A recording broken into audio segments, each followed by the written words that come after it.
Friends, this is the first video of thermal properties of matter.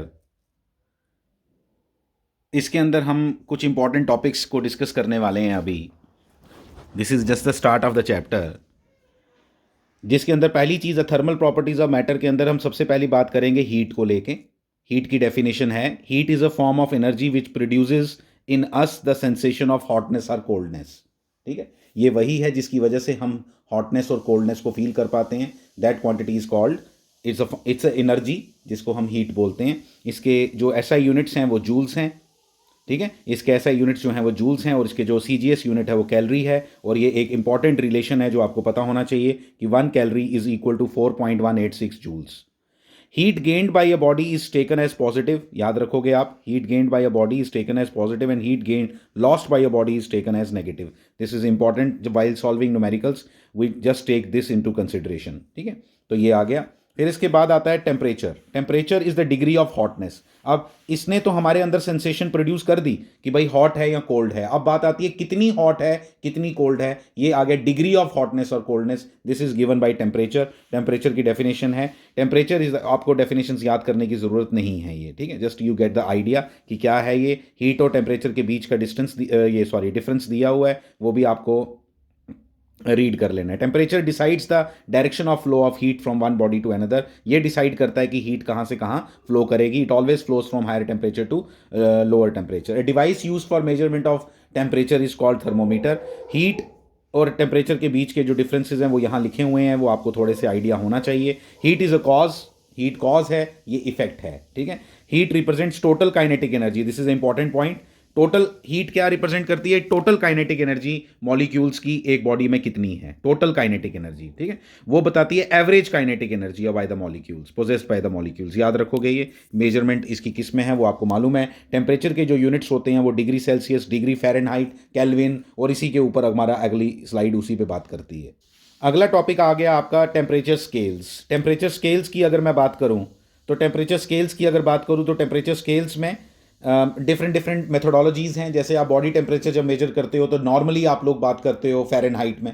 Normally आपको कितना temperature है, rarely कोई बोलता होगा डिग्री सेल्सियस में, जबकि डिग्री सेल्सियस में भी आपके थर्मोमीटर में उसकी रेटिंग होती है. आप कभी देखना कि डिग्री सेल्सियस भी उसी के ऊपर स्केल होता है. जैसे जैसे आपका स्केल नहीं होता जिससे आप लाइन ड्रॉ करते हो, स्ट्रेट लाइन ड्रॉ करने के लिए आप स्केल जो नॉर्मल अपना यूज़ करते हो. ठीक है, उसमें भी आप देखोगे इंचेस भी होते हैं और सेंटीमीटर्स भी होते हैं. उसी तरह से थर्मोमीटर के अंदर भी आपको दो तरह के स्केल्स आपको दिखाई देंगे. मैं थर्मोमीटर उसकी बात कर रहा हूं जो थर्मोमीटर आपने देखा है. दैट डजंट मीन कि सिर्फ वही थर्मोमीटर होता है. थर्मोमीटर डिफरेंट रेंज के लिए डिफरेंट थर्मोमीटर्स यूज किए जाते हैं. जैसे अगर बहुत ज़्यादा हॉट को कुछ मेजर करना हो तो उसके लिए डिफरेंट टेम्परेचर है. बॉडी टेम्परेचर को मेजर करने के लिए जो थर्मोमीटर है वो तो आप सबने देखा हुआ है. आजकल तो डिफरेंट वैरायटी के आते हैं, इलेक्ट्रॉनिक भी आते हैं, और मरकरी वाला जो कन्वेंशनल है वो जनरली वही यूज़ किया जाता है, तो वो भी आपने देखा होगा. और उसके अंदर हमने देखा है कि दो तरह के स्केल्स देखने को मिलते हैं. ठीक है, और एक जगह लिखा होता है डिग्री सेल्सियस में और एक जगह लिखा होता है फ़ारेनहाइट में. ठीक है, तो उसी के कन्वर्जन्स को लेके बात करने वाले हैं कि कोई मुझे बोले 98 डिग्री फ़ारेनहाइट मींस कितना सेल्सियस, तो उसको लेके ये टॉपिक है हमारा. ठीक है, जिसके अंदर ये सब लिखा है, इसको प्लीज़ आप रीड करो. मुझे नहीं लगता कि इसके अंदर कोई भी ऐसी बात है जो बताने वाली है. ये क्लास 10th के अंदर भी या 9th के अंदर भी आप लोग ये पढ़ चुके हो. एक आ गया आपका सेल्सियस स्केल. सेल्सियस के जैसे टेम्परेचर को पूछेगा जम्मू में कितना टेम्परेचर है आज, जून का मंथ है और कितना टेम्परेचर है, तो बोलेगा भाई 40 डिग्री सेल्सियस टेम्परेचर है. तो सेल्सियस में जनरली बात करता है, वो फ़ारेनहाइट में बात नहीं करता है. तो कुछ ऐसे कन्वेंशंस हैं जो हम यूज़ करते हैं, बट हमें कन्वर्जन्स आपस में आने चाहिए. ठीक है, तो ये जस्ट गो थ्रू दिस. ठीक है, इंपॉर्टेंट नहीं है, just but go through in them कि क्या किसकी क्या बात हम करते हैं. ठीक है, तो इसका जो लोअर फिक्स पॉइंट और अपर फिक्स पॉइंट होता है हर एक स्केल के लिए, Celsius scale, Fahrenheit scale, rumour scale, kelvin scale. ठीक है, और ये किसके बेसिस पे डिसाइड किया जाता है, ये देखो मैं यहां लिखा हुआ है, ये लाइन इंपॉर्टेंट है इसकी. Lower fixed point is the melting point of the pure ice which is 0 degree Celsius, अगर मैं सेल्सियस में बात करूं तो. और upper fixed point is the boiling point. इसलिए हर एक स्केल के अंदर लोअर पॉइंट जो है वो क्या है, वो है melting point of water, melting point of ice, और अपर मोस्ट पॉइंट है बॉइलिंग पॉइंट. अगर मैं डिग्री सेल्सियस में बात करूं तो आप सबको याद भी है कि 0 डिग्री सेल्सियस से लेके 100 डिग्री सेल्सियस तक होता है. ठीक है, फ़ारेनहाइट में बात करूं तो 32 डिग्री फ़ारेनहाइट से लेके 212 डिग्री फ़ारेनहाइट तक होता है. ठीक है, और इसी तरह से केल्विन में होता है 273 केल्विन से लेके 273 केल्विन से लेके 373 केल्विन तक। और तीसरा स्केल आगे, फोर्थ स्केल आ गया आपका रूमर स्केल, जिसमें 0 डिग्री रूमर से लेके 80 डिग्री रूमर तक होता है। ये याद रखना है आपको, जो यहाँ लिखी हुई हैं वैल्यूज़, ये सब मैंने यहाँ लिखा हुआ है, और इसी बेसिस पे इसका एक कन्वर्जन फार्मूला है जो आपको याद होना चाहिए। इस सब में से ये चीज़ सबसे इंपॉर्टेंट है। आप देखो ये फार्मूला बना कैसे, C minus lower point, C मतलब सेल्सियस अपॉन 100, फ़ारेनहाइट का लोअर पॉइंट क्या है ये, और डिवाइडेड बाय क्या करना है, डिवाइडेड बाय मैं बता देता हूँ, डिवाइडेड बाय डिफरेंस बिटवीन दिम, इन दोनों का डिफरेंस, लोअर पॉइंट और अपर पॉइंट के बीच का डिफरेंस, वो कितना है यहाँ पे 180, इसलिए 180 लिखा है, क्योंकि 212 degree Fahrenheit is the boiling point of water, ठीक है। और यहाँ पे R-0, ये सब आपको समझ आ गया जो मैंने आपको बताना था। एक इंपॉर्टेंट बात याद रखना कि डिग्री सेल्सियस का एक मतलब गैप 1 डिग्री सेल्सियस मतलब गैप बिटवीन, जैसे 100 से लेके 101 तक का गैप फ़ारेनहाइट और केल्विन का बिल्कुल बराबर होता है। इसलिए जब भी चेंज इन टेम्परेचर की हम बात करेंगे ना, मैं बोलूँगा 20 डिग्री सेल्सियस चेंज हुआ टेम्परेचर, कितना, 20 डिग्री सेल्सियस चेंज हुआ टेम्परेचर, तो वो कितने केल्विन चेंज हुआ, 20 डिग्री केल्विन चेंज हुआ, चेंज सेम है। आप देखो मैं बताता हूँ, जैसे मैं बोलूँगा आपके रूम का टेम्परेचर था पहले 40 डिग्री सेल्सियस, केल्विन में बोलो कितना हुआ, केल्विन में 273 इसमें ऐड कर दो तो 313 हो गया, 313 डिग्री, कौन सा केल्विन, डिग्री नहीं डालते उसमें, 313 केल्विन। और दूसरा आ गया आपका कि मतलब ये टेम्परेचर बन गया 50 डिग्री सेल्सियस थोड़ी देर के बाद, तो 50 डिग्री सेल्सियस बन गया तो 50 हो गया 373 ऐड करना होता है आपने, ये सबसे सिंपल। चेंज इन टेम्परेचर कितना हुआ 10, यहाँ पे चेंज इन कितना हुआ 10 केल्विन। तो चेंज की जब बात करते हैं तो केल्विन और डिग्री सेल्सियस सेम आंसर आता है, बाकियों में नहीं, याद रखोगे, ठीक है। क्योंकि और ज़्यादा यूज़ हम कौन सा करते हैं मैं बता देता हूँ, ज़्यादा यूज़ हम केल्विन और डिग्री सेल्सियस ही करते हैं, ठीक है। थर्मल एक्सपेंशन आपका नेक्स्ट टॉपिक है, वेरी वेरी वेरी इंपॉर्टेंट, ये आपका फर्स्ट इंपॉर्टेंट टॉपिक है जो आपके बोर्ड के पॉइंट ऑफ व्यू से इंपॉर्टेंट है, डेट इज थर्मल एक्सपेंशन।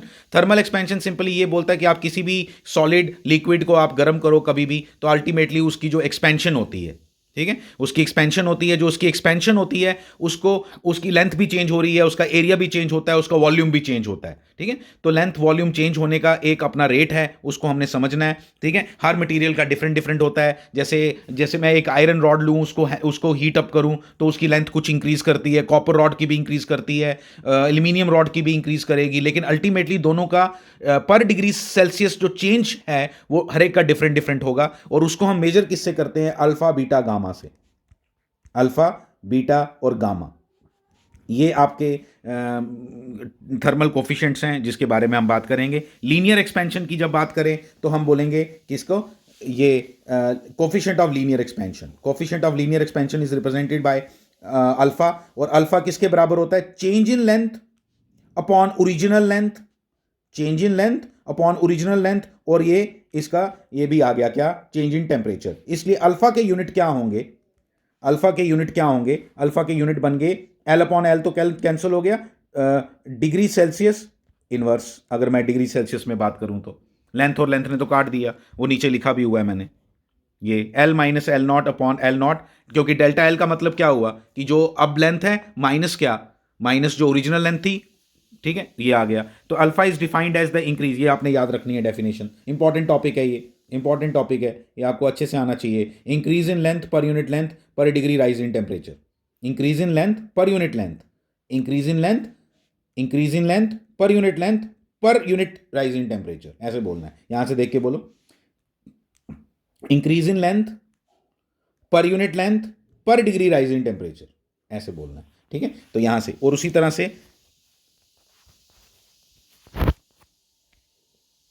इसी तरह से आपका आ गया सुपरफिशियल और एरियल एक्सपेंशन। अब एरियल एक्सपेंशन की बात करेंगे तो सरफेस एरिया की बात करेंगे, हीटिंग से सरफेस एरिया भी चेंज होता है। जब हम सरफेस एरिया की बात करेंगे तो बीटा से रिप्रेजेंट करेंगे, और बीटा क्या होगा, change in area per unit area पर डिग्री राइज इन टेम्परेचर, ये बस ऐसे याद रखना है आपने, बीटा भी आ गया आपको समझ, ठीक है। इसी तरह से क्यूबिकल का आ गया गामा, क्यूबिकल का मतलब क्या कि वॉल्यूम कितना चेंज हुआ, तो increase in volume per unit volume, per unit volume पर डिग्री राइज इन टेम्परेचर। तो ये यहां से आपको तीनों चीज़ें याद होनी चाहिए, ये एक बहुत इंपॉर्टेंट रिलेशन है, तीनों की डेफिनेशंस भी इंपॉर्टेंट है, लेकिन बोर्ड में ये 11th के बोर्ड में बहुत बार पूछा गया है, ये एक इंपॉर्टेंट क्वेश्चन कौन सा, relation between alpha beta and gamma, alpha beta और गामा के बीच में मुझे रिलेशन फाइंड करना है, और रिलेशन फाइंड करने के लिए हमने एक क्यूब इमेजिन किया। आप क्यूब कोई भी इमेजिन कर सकते हो अपने अपने दिमाग में, ठीक है, बनाने की कोई ज़रूरत नहीं है, ठीक है। तो ये क्यूब आपने इमेजिन किया जिसकी एक साइड जो है वो कितनी है, एल है, इसलिए इसका वॉल्यूम किसके बराबर होगा, एल क्यूब के,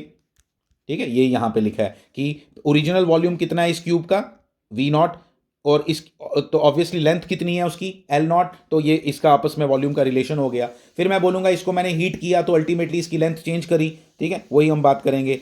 देखो मैं पढ़ता हूँ, the cube B heated so that its temperature increases by delta t, the area of each face of the cube being heated, तो एरिया क्या होगा उस क्यूब का, a naught equal to L square, ठीक है। अगला यहां से रिलेशन हम डिराइव करेंगे। देखो एल इक्वल टू क्या होता है, ये कहाँ से आया आप बोलोगे, तो मैं अभी बताता हूँ आपको, अल्फ़ा की डेफिनेशन से आया। अल्फ़ा इक्वल टू क्या था, ये रिलेशन याद रखना है आपने, इंपॉर्टेंट रिलेशन है, लेकिन आया कहाँ से वो मैं यहाँ साइड पे लिख रहा हूँ, आप भी लिख के रखना अपनी नोटबुक्स में। क्या था, डेल्टा एल, डेल्टा एल को मैं लिखूंगा L minus L not divided by L not, L naught delta T, बस खत्म हो गया। यहाँ से आपका ड्राइव हो जाएगा ये किसकी वैल्यू, एल की वैल्यू। करो करो क्या आई, देखो मैं लिखता हूँ, देखो मैं लिखता हूँ, मैंने लिखा L minus L naught equal to alpha L naught delta T, L equal to L naught plus कर लो उस तरफ, तो L naught plus alpha L naught delta T. अब ले लो एल नॉट कॉमन, अल्टीमेटली ये रिलेशन वन बन गया। तो अल्फ़ा की डेफिनेशन अगर आपको याद हो तो ये हो गया। मैंने स्क्वेयरिंग बोथ साइड्स किया तो स्क्वेयरिंग करने पे मुझे ये मिला, ठीक है, स्क्वेयरिंग करने पे मुझे ये मिला, इसको स्क्वेयर किया इक्वेशन वन को, स्क्वेयर करते ये एल नॉट स्क्वेयर हो गया, L naught square A not के बराबर है, अभी मैंने बात की थी, और इसका जब स्क्वेयर किया तो ये आया। अल्फा की वैल्यू बहुत कम होती है, 0.004, आपको जब हम न्यूमेरिकल्स करेंगे तो आप देखना उसमें हमारे को अल्फा की वैल्यू होगी 0.0045, ऐसे छोटी छोटी वैल्यूज होती हैं बहुत। तो छोटी वैल्यू जो वन से होती है ना, जो वन से बहुत छोटी वैल्यू होती है, जैसे 1/4, 1/2 ले लो, 1/2 का स्क्वेयर करने पे क्या आंसर आता है, 1/4, और छोटा हो जाता है, तो स्क्वेयर करने पे और छोटा हो जाता है। तो अगर अल्फा ऑलरेडी छोटा है तो तुम इस स्क्वेयर वाली टर्म को क्या कर सकते हो, निग्लेक्ट कर सकते हो। लिखा है मैंने, लिखा है सब मैंने, ठीक है, अच्छे से देखना ये। फिर आ गया यहाँ से हमने जब ये लिखा, हमें ए नॉट का ये रिलेशन मिल गया, ठीक है। ये रिलेशन मिलते ही मुझे पता चला कि हमें इसको हम कंपेयर करेंगे इस वाले को किसके साथ, ए के रिलेशन के साथ। ए का रिलेशन कैसे आएगा, जैसे मैंने अभी अभी मैंने एल का रिलेशन डिराइव किया ना, ऐसे ए का रिलेशन क्या होता है, A equal to A not common, जैसे वो किया था 1 प्लस बीटा डेल्टा टी, ठीक है, बीटा डेल्टा टी, इसके साथ इसको कंपेयर करो तो सामने सामने दिखाई दे रहा है, बीटा किसके बराबर आया, 2 अल्फा के, ये देखो मैंने लिखा भी है, तो बीटा इक्वल टू क्या आ गया, 2 अल्फा। फिर इसी तरह से अगर आप आगे चलो, क्यूबिंग, अगर मैं क्यूब करूं इस इक्वेशन का, फर्स्ट वाली इक्वेशन का, तो जब मैंने क्यूब किया तो ये बना, ये बना, इसका ये आ गया ए प्लस बी का होल क्यूब, ए प्लस बी का होल क्यूब जब तुमने खोला तो ये बन गया। तो स्क्वेयर कर वाली टर्म भी और क्यूब वाली टर्म भी काट देंगे तो सिर्फ ये बचेगा। इसको जब कंपेयर करेंगे इस ओरिजिनल वॉल्यूम की इक्वेशन के साथ तो मुझे पता चल गया गामा जो आया वो किसके बराबर आ गया, 3 अल्फा के। तो यहाँ से मुझे रिलेशन मिला alpha is to beta is to gamma. ये पता नहीं कितनी बार पेपर में क्वेश्चन आ चुका है 11th में बोर्ड में, ठीक है, तो इसलिए इसको याद भी रख लेना, क्या बना, 1:2:3। ये ऐसे पूछते हैं वो कि ये रिलेशन डिराइव करके बताओ, ठीक है। तो ये आपका छोटा सा रिलेशन था जो आपको लर्न कर लेना है। लास्ट ये हम डिस्कस कर लेते हैं इसमें, क्या, enormous behaviour of water. Water के एनॉर्मस बिहेवियर की अगर मैं बात करूं तो इसमें क्या इंटरेस्टिंग है बात करने वाली, जो सुनो ध्यान से। इसमें यह है कि वाटर की डेंसिटी 4 डिग्री सेल्सियस पे हाईएस्ट होती है। अब मुझे पहले एक बात मैं इसके साथ ही आपको पूछूंगा, आप मुझे ये बताओ कि आइस की डेंसिटी ज़्यादा होती है, आइस की डेंसिटी ज़्यादा होती है या वाटर की डेंसिटी ज़्यादा होती है, अपने दिमाग में सोचना है आपने अभी। आइस की डेंसिटी ज़्यादा होती है कि वाटर की डेंसिटी ज़्यादा होती है? Let me tell you, water की डेंसिटी ज़्यादा होती है। आप बोलोगे सर कैसे, मैं बताता हूँ कैसे। इसका बड़ा सिंपल प्रूफ है मेरे पास। ये प्रूफ है कि जब भी मैं पानी के अंदर, एक ग्लास ऑफ वाटर के अंदर आइस क्यूब्स डालता हूँ ऊपर, तो वो तैरते हैं। तो वाटर के अंदर वही चीज़ फ्लोट कर सकती है वही चीज़ फ्लोट कर सकती है जिसकी डेंसिटी वाटर से कम हो। तो इसलिए अगर वो फ्लोट कर रही हैं तो इसका ये सिंपल उस चीज़ का एविडेंस है कि अल्टीमेटली इसका मतलब ये हुआ कि आइस की डेंसिटी जो है वो वाटर से कम है। ये बात हमें समझ आ गई। चलो ये बात मुझे क्लियर हो गई। फिर अब मैं और क्या बात करने वाला हूँ इसके ऊपर, ये बात करने वाला हूँ कि ये जो 4 डिग्री सेल्सियस पे वाटर की डेंसिटी सबसे हाईएस्ट होती है, तो क्या बस इतनी सी बात है, यस इतनी सी बात है, लेकिन इसके कारण एक बड़ा इंपॉर्टेंट फिनोमिना हो रहा है यूनिवर्स के अंदर, एक हमारी अर्थ के ऊपर वो देखने को मिलता है। क्या?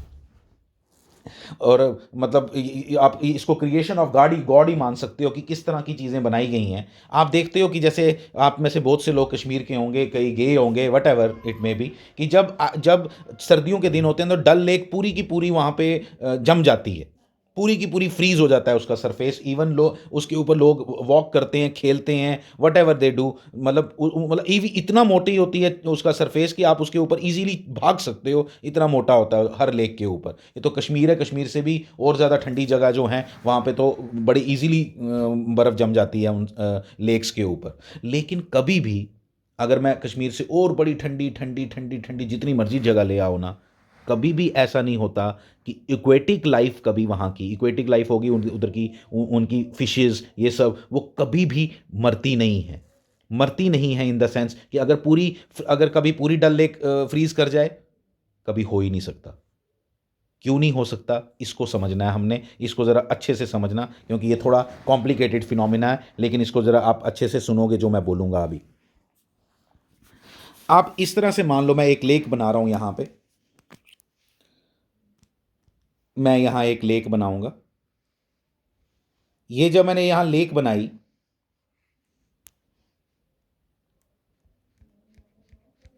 यही मेरी डल लेक, ये आपकी डल लेक। अब देखो ये लेक बनाई ना मैंने, अब क्या है, सर्दियाँ स्टार्ट हुई, दिसंबर का मंथ आया, मेरे सराउंडिंग का टेम्परेचर हो गया 10 डिग्री सेल्सियस। ध्यान से सुनना प्लीज़ इस बात को, कॉम्प्लिकेटेड लगता है कई बार लोगों को, है नहीं, है नहीं। 10 डिग्री सेल्सियस हुआ तो होता क्या है, 10 डिग्री के बाद ये जब फॉल किया, अभी मतलब पूरी लेक का टेम्परेचर कितना है, 10 डिग्री सेल्सियस। पूरी लेक का टेम्परेचर कितना है, 10 डिग्री सेल्सियस, ऊपर भी नीचे भी, फाइन, ठीक है। आप देखो, अब टेम्परेचर फॉल किया, टेम्परेचर जब फॉल करेगा सराउंडिंग का, तो यहां टेम्परेचर हो जाएगा 8, यहां टेम्परेचर कितना हो जाएगा 8, नीचे का कितना होगा 10, और ऊपर का कितना होगा 8। अंदर का अभी भी 10 है, लेकिन ऊपर का 8 हो गया, बाहर कितना है 8। ध्यान से सुनना, 10 से फॉल करके 8 हो गया, ऊपर का 8 हो गया, लेकिन नीचे का अभी भी 10 है। लेकिन 8 की डेंसिटी 10 से ज्यादा होती है। जैसे जैसे ठंडा करते जाओ 10 की डेंसिटी क्या होगी समझते जाओ, जैसे जैसे ठंडा होता जाएगा पानी, उतना उतना वो डेंस होता जाता है, उसकी डेंसिटी बढ़ती जाती है। तो डेंसिटी जैसे 8 की ज्यादा है तो 8 वाला जाएगा नीचे, 10 वाला वाटर जाएगा ऊपर। ये सर्कुलेशन फॉर एवर चलता रहेगा जब तक ये पूरी लेक का टेम्परेचर कितना हो जाएगा 8 डिग्री सेल्सियस। इतनी बात हमें समझ आ गई कि 8 पे ये बात पहुंच गई, फाइन। अब हमने समझा 8 पे पूरी लेक अब कितने पे आ गई, 10 से कैसे 8 पे आई, ये समझ आया। 10 से 8 पे आने का क्या क्या क्या तरीका है, क्या तरीका है कि ऊपर वाली सरफेस का जो टेम्परेचर है वो कितना हो जाता है 8। जब ऊपर वाली सरफेस का टेम्परेचर 8 हो गया तो उसकी डेंसिटी 10 से ज्यादा है, इसलिए वो पानी भारी होने के कारण नीचे आ गया। कौन सा वाला, 8 वाला, और 10 वाला कहां चला गया ऊपर। अब वो भी कितना हो गया 8, and this circulation keeps on going जब तक पूरी लेक का टेम्परेचर कितना नहीं हो जाता 8, फाइन। और बाहर का टेम्परेचर भी कितना है 8। अब हम दिसंबर आगे बढ़ रहे हैं और ठंड बढ़ रही है, ठंड बढ़ रही है, अल्टीमेटली टेम्परेचर हो गया 6 डिग्री सेल्सियस। अब 6 पे क्या होगा,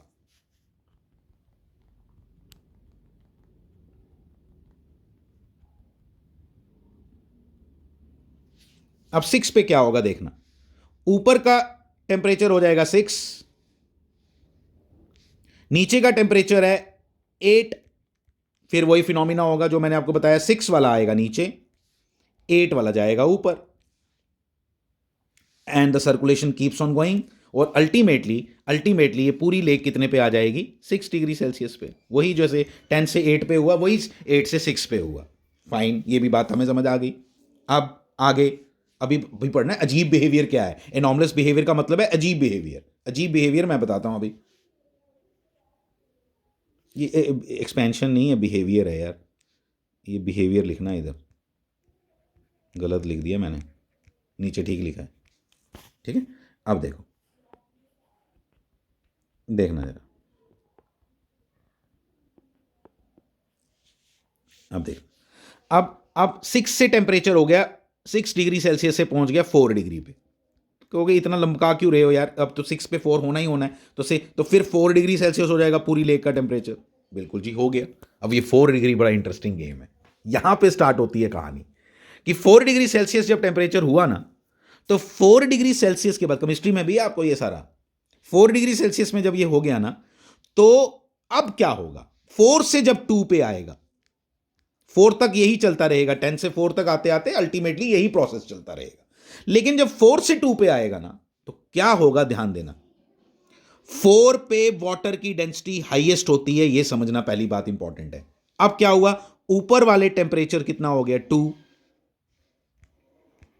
नीचे का कितना है 4, क्योंकि 2 पे है ना पूरा टेम्परेचर, तो ऊपर का टेम्परेचर तो 2 हो गया, लेकिन नीचे का कितना है 4। लेकिन सर्कुलेशन स्टार्ट नहीं होती, क्यों, क्योंकि 2 की डेंसिटी 4 से ज्यादा नहीं है। 10, 9, 8, 6 यहां तक डेंसिटी बढ़ रही थी।